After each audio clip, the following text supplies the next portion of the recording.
علماء کا نظریہ نمبر 13۔ اب یہ کتاب بزرگ بریلویوں اور دیوبندیوں کے مشترکہ بزرگ ہیں خواجہ فرید الدین گنج شکر، جن کا یہاں پر بہشت دروازہ بھی موجود ہے۔ حالانکہ ہمیں ایک ہی بہشتی جگہ پتہ ہے، بخاری اور مسلم میں حدیث ہے کہ میرے گھر سے لے کر میرے ممبر تک جنت کے ٹکڑوں میں سے ایک ٹکڑا ہے ریاض الجنہ، اور امام بخاری نے اس پر باب باندھا ہے رسول اللہ کی قبر مبارک سے لے کر رسول اللہ کے ممبر تک جنت کا ٹکڑا ہے، کیونکہ اب وہاں پر قبر مبارک ہے۔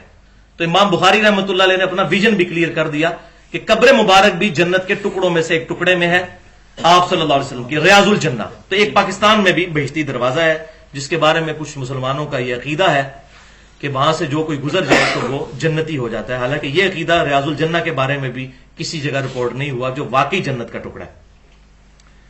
اچھا، بہرحال یہ ان کی کتاب ہے حشت بہشت، جس میں 8 بزرگ جو چشتی سلسلے کے بزرگ ہیں ان کے حالات زندگی جمع کیے گئے ہیں۔ اس میں سے ایک فوائد السالکین ہے، صفحہ 19، اور شبیر برادرز لاہور کی شائع شدہ ہے۔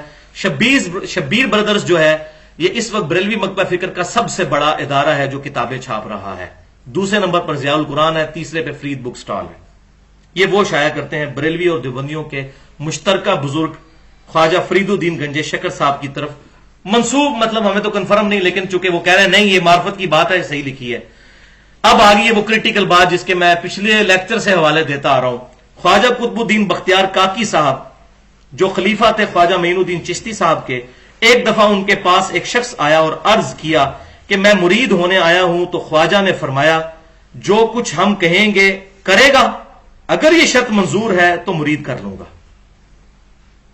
اس نے کہا کہ جو کچھ آپ کہیں گے میں وہی کروں گا۔ ان کو کیا پتا تھا یہ کیا کروانے لگے؟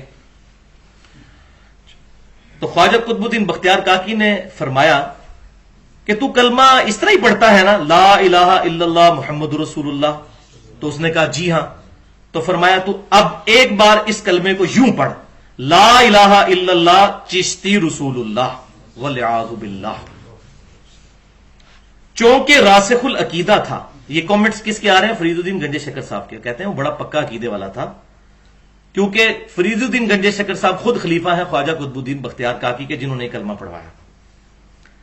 اس نے فوراً پڑھ دیا، خواجہ صاحب نے اس سے بیعت لی اور بہت کچھ خلت اور نعمت عطا فرمایا اور کہا میں نے فقط تیرا امتحان لیا تھا۔